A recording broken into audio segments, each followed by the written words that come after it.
السلام عليكم ورحمة الله وبركاته. وعليكم السلام.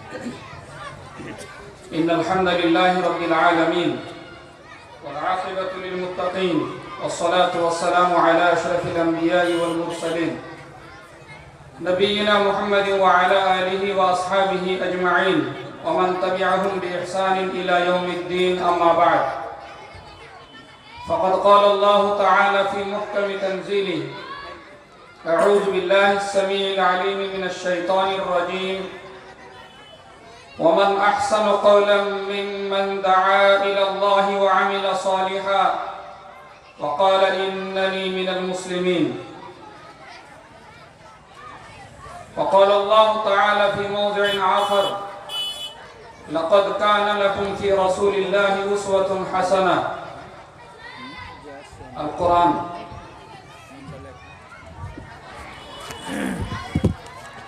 উপস্থিত আজকের এই মহতি সভার যোগ্যতম সভাপতি সাহেব হাফিজাহুল্লাহ ওয়া তাআলা, মঞ্চস্থ ওলামায়ে কেরাম ও সামনে অত্র এলাকার বিভিন্ন প্রান্ত থেকে ছুটে আসা সম্মানিত শ্রোতা মণ্ডলী, আমরা এমন এক সময় বা এমন এক পরিস্থিতির সাথে জীবনযাপন করছি, এমন এক সময়ে শ্বাস নিচ্ছি যেই সময়ে মুসলিমদের হাতে শক্তি, মুসলিমদের উন্নতি, মুসলিমদের সংখ্যা বেশি, এরপরেও আজকে মুসলিমদের করুণ অবস্থা, সেই সাথে বিশেষ করে এমন একটা মুহূর্ত আমাদের সামনে বা এমন একটা সময় এসছে যে ইসলাম ধর্মের নামে বা ইসলাম ধর্মের প্রাণ পুরুষ বিশেষ করে নবী মুহাম্মদ সাল্লাল্লাহু আলাইহি ওয়াসাল্লাম, তার প্রতি যে কটূক্তি চলছে বিভিন্ন রকম ভাবে, এ বিষয়ে আমরা জানি না কতটা সজাগ বা আমাদের ব্যথা বেদনা কতটা এই বিষয়ে সবল, বা আমরা সোশ্যাল মিডিয়ার সাথে যারা হয়তো যুক্ত আছে এই বিষয়ে কতটা খোঁজ খবর রেখেছি। গত 20-25 দিনের মধ্যে বিশ্বে বিভিন্ন প্রান্তে বিভিন্নভাবে এর প্রতিবাদ, সেই সাথে কিছু করণীয় বর্জনীয় আমল সম্পর্কে বিভিন্ন রকম ভাবে একটা চেষ্টা চলছে। এর ভিতরে কিছু জায়েজ এবং না জায়েজ বিষয় জড়িত হয়েছে। নবী সাল্লাল্লাহু আলাইহি ওয়াসাল্লামের এবং বিশেষ করে আজওয়াজে মুতাহারাত উম্মাহাতুল মুমিনিন রাদিয়াল্লাহু তাআলা আনহুন্না, এদের ব্যাপারে যখনই কোনো আওয়াজ উঠবে, তাদের মানহানি হবে, তাদের এই পবিত্র জীবন, একে নিয়ে কোন রকম ভাবে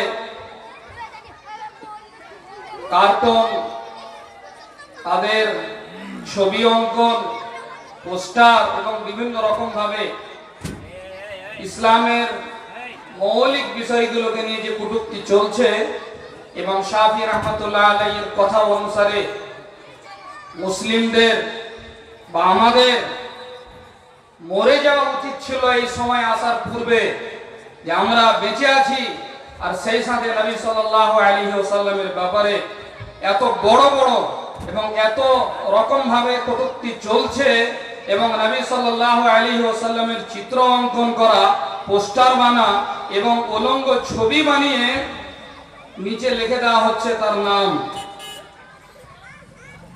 ডেনমার্কে গত কিছুদিন আগে 15 থেকে 14টি ছবি অঙ্কন করা হয়েছিল।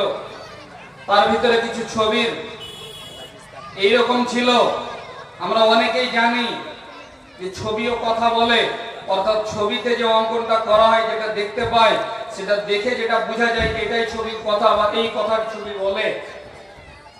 আম্মা আয়েশা রাদিয়াল্লাহু তাআলা আনহার ছবি অঙ্কন করা হয়েছে, পুরো শরীরটা উলঙ্গ, নিচে লেখা দেওয়া হয়েছে আই এম আয়েশা, নিচে লেখা দেওয়া হয়েছে আই এম পর্ন স্টার। আরো বিভিন্ন রকম ভাবে গত কয়েকদিনের ভিতরে ফ্রান্সের, আপনি অবাক যাবেন, বিশ্বের মাটিতে সব থেকে বেশি পতিতালয় আছে এবং সব থেকে বেশি অবৈধ মিলামিশা যদি হয় তো তার 1 নম্বর জায়গা হচ্ছে ফ্রান্স। ওখানকার পতিতালয়ের মহিলারা, এই বেশ্যা মহিলারা উলঙ্গ শরীরে আয়েশার নাম লিখে নিজের শরীরে এই কথাগুলো লিখছে, I am Ayesha, you can use me, আমি হচ্ছি আয়েশা, তোমরা আমাকে ব্যবহার করো। নাউজুবিল্লাহ মিন যালিক। এই যে একটা ভাবধারা চলছে, আমি মৌলিক 2-4টি কথা বলছি এই বিষয়ে। করণীয় বর্জনীয় এই সময় কি ছিল আমাদের, এটা হলো কি করে? তারা ভালোভাবে বুঝে নিয়েছে যে মুসলিমরা আজকে দুর্বল, এদের ইমানি শক্তি হারিয়েছে, এরা ওই পর্ন স্টারের সাথে জড়িত হয়ে আজকের নওজওয়ান যারা, এদের যতক্ষণ পর্যন্ত বেহায়াপনা নির্লজ্জ মহিলাদের ছবি না দেখছে, যতক্ষণ পর্যন্ত এই পর্ন স্টার না দেখছে, রাত্রে ঘুম হয় না। এটা আমাদের বাস্তব চিত্র। আমরা যারা টেলিভিশন, টিভি, সিডি আরো বিভিন্ন বিষয়ের সাথে জড়িত, আজকে আমাদের অবস্থা ঠিক সেইরূপ। আমি একজন মুসাল্লি, আমি দাঁড়িয়ে রেখেছি, নামাজ পড়ি, এরপরে রাত্রে যখন বিছানায় যাই তো মোবাইলে কত না জিনিস দেখি। আমার সামনে যে স্ক্রিন থাকে, এই টিভি, সিডি আরো বিভিন্ন রকম ভাবে যে আমরা ডিশ চ্যানেলগুলো রেখেছি, বা আমরা যে বিভিন্ন রকম ভাবে সোশ্যাল মিডিয়ার সাথে জড়িত থেকে আমরা যে সময়গুলোকে নষ্ট করছি, একবার আমরা ভাবিনি। আজকে যে এই সাইডে নওজওয়ান ছেলে মেয়েরা ঘোরাফেরা করছে, খেলাখেলি করছে, অথচ এখানে একটা ইসলামী মাহফিল, কোরআন ও সহিহ সুন্নাহর কথা হচ্ছে, এরপরে এদের ব্রেনে যে জাগে না, এটা কেন হয়েছে? এটা এই জন্যই হয়েছে যে আমি একজন পিতা হওয়া সত্ত্বেও সে আদর্শ আমার ভিতরে নেই, আমি একজন মাতা হওয়া সত্ত্বেও সে আদর্শ আমার ভিতরে নেই, আমি আমার ছেলে মেয়েকে সেই শিক্ষা দিতে পারিনি। তুমি একজন মুসলিম, তোমার চলা ফেরা, রং ঢং, কথাবার্তা, আদান প্রদান কি হবে, কেমন হবে, এটা আমরা ভেবে দিতে পারিনি, এই ব্যবস্থা তাদেরকে দিতে পারিনি। যার কারণে আজকে আমাদের বর্তমান পরিস্থিতির নওজওয়ানরা, আগামী জেনারেশন দিনের দিন কোন পথে যাচ্ছে এবং কিভাবে তারা নিজের জীবনকে নষ্ট করছে, ভাবতে হবে আমাদেরকে একবার। যদি এখনো পর্যন্ত আমরা সজাগ না হই, তারা যে ভাবনা রেখেছে এবং বিভিন্ন রকম ভাবে বিভিন্ন সমাজ ইসলামের কটূক্তি করছে, এই সাহস পেল কি করে? আজকে আমাদের কৃষ্টি কালচার, আমাদের চলাফেরা, আমাদের রং ঢং, আমরা প্রমাণ করছি যে আমি নামে মুসলিম, কিন্তু মুসলিমের ভিতরে মুসলিম হওয়া সত্ত্বেও, নাম আব্দুল্লাহ আব্দুর রহমান হওয়া সত্ত্বেও সব থেকে বড় শত্রু আল্লাহ এবং তার রাসূলের। যেই আমলটা করতে গিয়ে নবী সাল্লাল্লাহু আলাইহি ওয়াসাল্লাম সুন্নাত হিসাবে এবং হাদিসের ভাষাতে যা উত্তর বুঝাতে গিয়ে ওয়াজিব হিসাবে যে কথাটি বলা হয়েছে, সেই জিনিসটাকে আজকে আমরা কেটে চেঁচে পায়ের তলে ফেলছি। পারি না আমরা নবী সাল্লাল্লাহু আলাইহি ওয়াসাল্লামের সেই উসওয়া, সেই নমুনা, সেই আদর্শকে নিজের জীবনের ভিতরে ফিরিয়ে নিয়ে আসতে? আমরা কি পারি না নবী সাল্লাল্লাহু আলাইহি ওয়াসাল্লামের সেই আদর্শকে পেয়ে নিজের জীবনটাকে ধন্য করতে? পারি নাকি আমরা আল্লাহ রাসূল সাল্লাল্লাহু আলাইহি ওয়াসাল্লামের জীবনীগুলোকে পড়ে, উলামায়ে কেরামের মুখ থেকে শুনে, সেই কথাগুলোকে সামনে রেখে তার মতে, তার ওই নির্দেশ অনুসারে জীবনযাপন করা, যাতে আমাদের ভবিষ্যৎ তৈরি হবে, নওজওয়ান তৈরি হবে, জেনারেশন তৈরি হবে, আমাদের ভিতরে সেই শক্তি ফিরে আসবে, ইমানি জোশ, ইমানি ওয়ালওয়ালা ফিরে আসবে। কিন্তু আজকে আমাদের ভিতরে হয় না কেন? এইভাবে যে দিনের পরে দিন আমরা কাটিয়ে দিচ্ছি, সময়গুলোকে ব্যয় করছি, এভাবে করলে আগামী দিনে আরো ভয়ঙ্কর হচ্ছে এবং আগামী দিনে এর থেকে বড় বড় কি ঘটনাগুলো ঘটবে ভাবতে পারেন না আপনি। ভেবে বিষয়ে কিছু বলা যায় না। শুধু এতটাই বলছি, আজকে অমুসলিমদের কাছে যখন দাওয়াতের কাজে গেছি, এখনো যাই, তখন তারা প্রথমে যে কথাটি বলে সেটি হচ্ছে, আপনারা বলছেন কিন্তু আপনাদের মুসলিমদের ভিতরেই এত কিছু।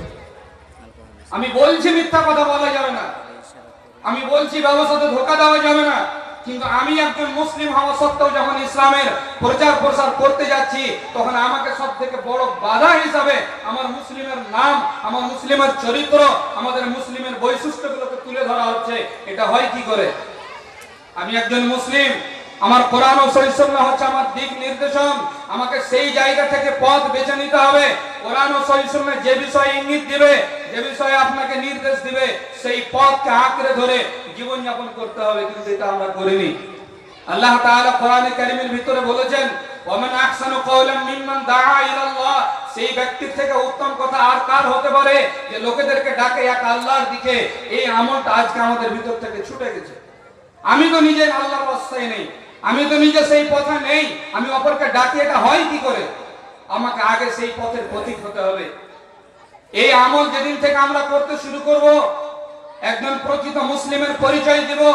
ওয়াকালা ইন্নানি মিনাল মুসলিমিন হিসাবে আমি যখন আমার নিজের আমল, আমার নিজের বৈশিষ্ট্য, আমার আদর্শ ইসলামকে বানাবো এবং ইসলামের দিক নির্দেশনা অনুসারে ইসলামের পথ, ইসলামের নির্দেশ সেগুলোকে আমল করব, ইনশাআল্লাহ তাআলা জীবনের ভিতরে শান্তি আসবে, জীবনের ভিতরে পরিবর্তন আসবে। কিন্তু এটা আজকে আমরা শুধু আলাপ আলোচনা, জুমার খুতবা, জালসার মাহফিল আর মোবাইলে আর ইন্টারনেটে শুধু বক্তব্যতে রেখেছি, বাস্তব জীবনে আমল করার কোনো চিন্তা ভাবনা রাখিনি। নবী সাল্লাল্লাহু আলাইহি ওয়াসাল্লামের জীবন, উত্তম চরিত্রে যে উত্তম আদর্শ, সেই আদর্শ যদি আজকে আমরা নিজেদের শরীরের ভিতরে বানাতে পারতাম, নিজের জীবনে আমরা ফুটিয়ে তুলতে পারতাম, আমার চলা ফেরা, রং ঢং, কথাবার্তা, ব্যবসা বাণিজ্য প্রত্যেকটি জায়গা থেকে ইসলামের প্রচার হতো। আমি কথা বলতাম, আমার কথার ভিতরে সে সরল, সহজ, নম্র, ভদ্র ভাষা থাকতো, সত্য কথা থাকতো। ব্যবসা বাণিজ্যে আমার কথাবার্তা, আমার চলাফেরা, আমার আচার ব্যবহার দেখে মানুষ ইসলামের দিকে আকৃষ্ট হতো। কিন্তু আজকে ইসলাম বদনাম হয়েছে শুধুমাত্র মুসলিমদের কৃষ্টি কালচারের কারণে। আমাদেরকে দুটো বিষয় ভাবতে হবে। এখন যদি আমরা না ভাবি তো তৈরি থাকতে হবে সামনে দিনে আবার সেই সালমান রুশদি আর তাসলিমা নাসরিনের মতো আমাদের প্রত্যেকটি পরিবারে আরিফ বিল্লাহ তাসলিমা নাসরিনের বাপ হাজি বংশ, মৌলভী বংশের মেয়ে হওয়া সত্ত্বেও খ্রিস্টান মিশনারিতে পড়েছে বলে তার মন মস্তিষ্ক সেই রকম তৈরি হয়েছে, ইসলাম বিদ্বেষ হয়েছে। নবী সাল্লাল্লাহু আলাইহি ওয়াসাল্লামের ব্যাপারে, মা আয়েশা রাদিয়াল্লাহু তাআলা আনহার ব্যাপারে যে বিভিন্ন কথাগুলো বলেছে, যেগুলো কথা ভাবতে অবাক লাগে, ভাবতে গেলে শরীরের লোম দাঁড়িয়ে যায় এবং একজন মুসলিম শোনার পরে কোনো মতে সে সুস্থ থাকতে পারে না। অথচ আজকে এত কিছু হওয়ার পরেও নাকে তেল দিয়ে ঘুমাচ্ছি, কোনো পরিবর্তন নেই। আয়েশা রাদিয়াল্লাহু তাআলা আনহার যে বিবাহের সময়টাকে নিয়ে, বয়সটাকে নিয়ে নবী সাল্লাল্লাহু আলাইহি সাল্লামের সাথে যে তুলনা করে বিভিন্ন রকম ভাবে রটানো হয়েছে। আয়েশা রাদিয়াল্লাহু তাআলা আনহার যে ঘটনাটা ইফকা আয়েশা ছিল, যে ব্যাপারে তার সততা, তার পবিত্রতার ব্যাপারে আল্লাহ রাব্বুল আলামিন সূরা নূরে একাধিক আয়াত অবতীর্ণ করেছেন, এরপরে সেই বিষয়টাকে ইস্যু করে তাকে এবং তার সেই পবিত্র জীবনটাকে, তার আদর্শটাকে আজকে কলঙ্কিত করা হচ্ছে। এই বিষয়গুলো আমাদেরকে ভাবতে হবে, খুব তাড়াতাড়ি ভাবতে হবে এবং ঈমানি প্রতিক্রিয়া আমাদের ভিতরে আসবে যদি আমরা সেই বিষয়গুলোকে আগামী দিনে ফলো করি। আমরা আমাদের প্রত্যেকটি বাড়িতে যদি ইসলামিক পরিবেশ তৈরি করি, নবী সাল্লাল্লাহু আলাইহি ওয়াসাল্লামের আদর্শকে আমরা ফিরিয়ে নিয়ে আসি, ইনশাআল্লাহ তাআলা আমাদের সমাজে সেই শান্তি ফিরে আসবে এবং আমরা কোরআন ও সুন্নাহর ছায়াতলে জীবন যাপন করব। বাঘের মতো, শেরের মতো প্রত্যেকটি জায়গাতে আল্লাহ রাব্বুল আলামিন আবার সেই শাসন ব্যবস্থা দিবেন, আবার সেই রাজত্ব দান করবেন।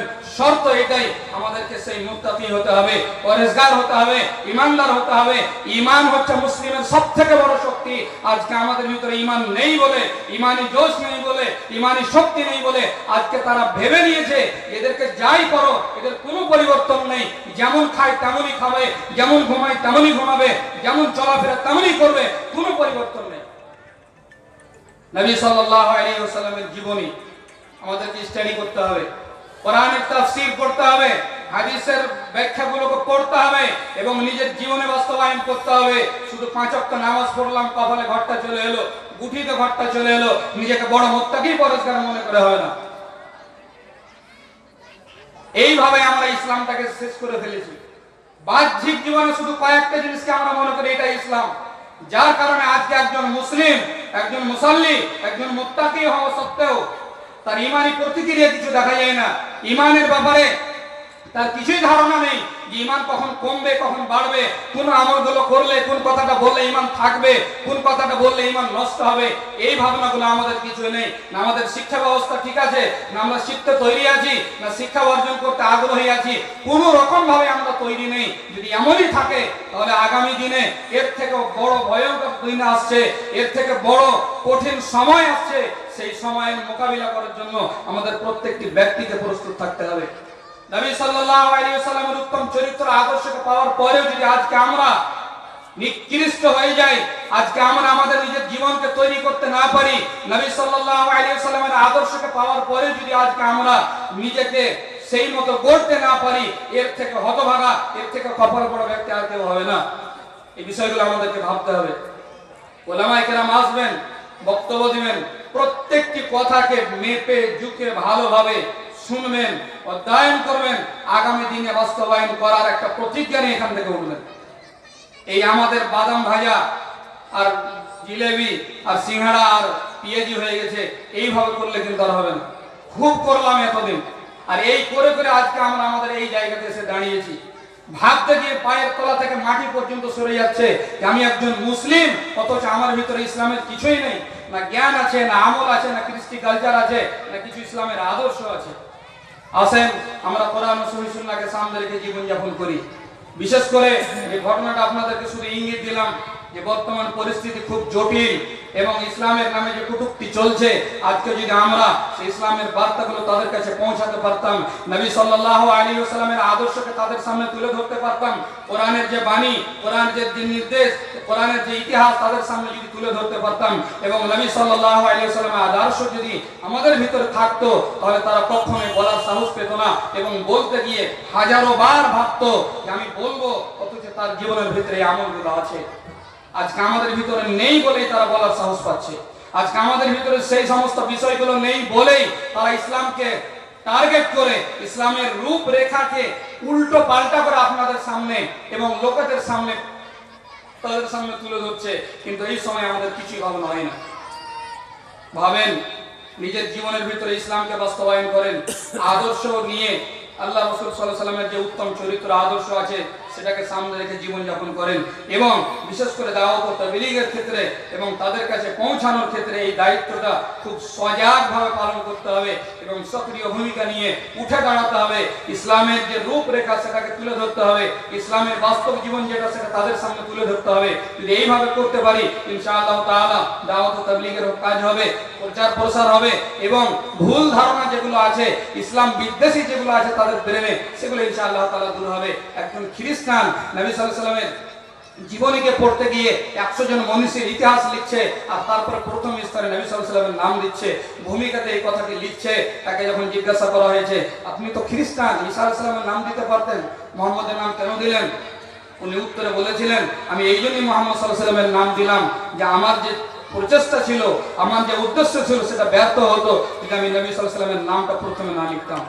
আপনি ভাবতে পারেন, একজন খ্রিস্টান সেই ইসলামকে স্টাডি করে নবী সাল্লাল্লাহু আলাইহি ওয়াসাল্লামের আদর্শকে মানুষের সামনে পৌঁছে দিচ্ছে। আমি হতভাগা কপাল পোড়া মুসলিম, আমি সেই আদর্শকে পেয়ে কোরআন বাড়িতে আছে, হাদিস আছে, তাকে তুলে সাজিয়ে রেখেছি শুধু রমজান মাসে খতম দিব বলে, আর হাদিসগুলোকে সাজিয়ে রেখেছি যাতে মানুষ বলে যে বড় মুত্তাকি পরেশগার, বাড়িতে লাইব্রেরি আছে, এই আছে, এই জন্য যে আম্মা আয়েশা রাদিয়াল্লাহু তাআলা আনহার ব্যাপারে চলছে। আম্মা আয়েশা রাদিয়াল্লাহু তাআলা আনহার যতগুলি হাদিস আছে, বিশেষ করে রাত্রের আমল সম্পর্কে, বিছানায় যাওয়া থেকে নিয়ে বিছানা ছাড়া পর্যন্ত, যদি আম্মা আয়েশা রাদিয়াল্লাহু তাআলা আনহার সেই হাদিসগুলোকে বাদ দিয়ে দেওয়া যায়, তো বিশেষ করে স্বামী স্ত্রীর জীবনে চলাফেরার মাধ্যমে সুখ শান্তির অধিকাংশই বাদ চলে যাবে। এরপরে আজকে আমরা এগুলো শোনার পরে কিছু ভাবিনি, তাদের সামনে কথাগুলো বলতে হবে, পৌঁছে দিতে হবে এবং ইসলামের যে আসল রূপ সেটা তাদের সামনে তুলে ধরতে হবে। এটা হবে তখনই যখন আমরা ইসলামকে স্টাডি করব, নবী সাল্লাল্লাহু আলাইহি ওয়াসাল্লামের আদর্শ আমাদের জীবনের ভিতরে থাকবে। আসেন আমরা ইসলামের মৌলিক বিষয়গুলোকে জানি, সেই সাথে সেই আদর্শে নিজেদেরকে গড়ে তুলি, যাতে করে ইসলামের প্রচার প্রসারের মাধ্যমে আমাদের বাস্তব চিত্র, আমাদের বাস্তব জীবনে আমরা ইসলামকে বাস্তবায়ন করতে পারি এবং অপরের কাছে পৌঁছে দিতে পারি। আল্লাহর কাছে দোয়া করব, যারা ইসলামকে নিয়ে এবং নবী সাল্লাল্লাহু আলাইহি ওয়াসাল্লামের আদর্শ উম্মাহাতুল মুমিনিন আয়েশা রাদিয়াল্লাহু তাআলা আনহার আদর্শকে নিয়ে কটূক্তি করছে, আল্লাহ তুমি তাদেরকে হেদায়েত দাও, বলেন আমিন। আর যদি তাদের কপালে, তাদের ভাগ্যে হেদায়েত না থাকে, তাহলে আল্লাহ তাদেরকে তুমি সেই ব্যবস্থা দাও যেটা তুমি অঙ্গীকার করেছো, ইন্না কাফাইনাকাল মুস্তাহজিইন, যে আমি তাদের জন্য যথেষ্ট, যারা তোমার ব্যাপারে ঠাট্টা বিদ্রূপ করে, তোমার মজাক উড়ায়, তোমার হাসি উড়ায়, আমি তাদের জন্য যথেষ্ট। কিভাবে সাইজ করতে হবে সেটা আমি জানা আছে। আল্লাহ তাআলা সূরা হিজরের 25 নম্বর আয়াতে বলেছেন, ইন্না কাফাইনাকাল মুস্তাহজিন, অন্ততপক্ষে এই মুহূর্তে আমরা কিছু করতে পারবো না, কত অবরোধ এটা চলবে না, ইসলামে রাস্তা জ্যাম এটা যাবে না, মিটিং মিছিল করতে হবে না, শুধু অন্ততপক্ষে এটা করেন, নিজের জীবনে আদর্শ নিয়ে আসেন। নবী সাল্লাল্লাহু আলাইহি ওয়াসাল্লামের আদর্শ নিজের জীবনের ভিতরে যখন চলে আসবে, আমরা যখন ইসলামকে স্টাডি করব এবং সেই বার্তা তাদের কাছে পৌঁছে দিব, আর সেই সাথে আল্লাহ তাআলার কাছে দোয়া তো কমপক্ষে করতে পারবো। এটা তো মুমিনের বিশাল বড় একটা শক্তি, দোয়া। এই দোয়া আমাদেরকে করতে হবে, তাদের হেদায়েতের দোয়া করতে হবে, আর তাদের জন্য বদদোয়া করতে হবে কুনুত নাজিলা হিসাবে, আরো বিভিন্ন সময় বিভিন্ন ভাবে।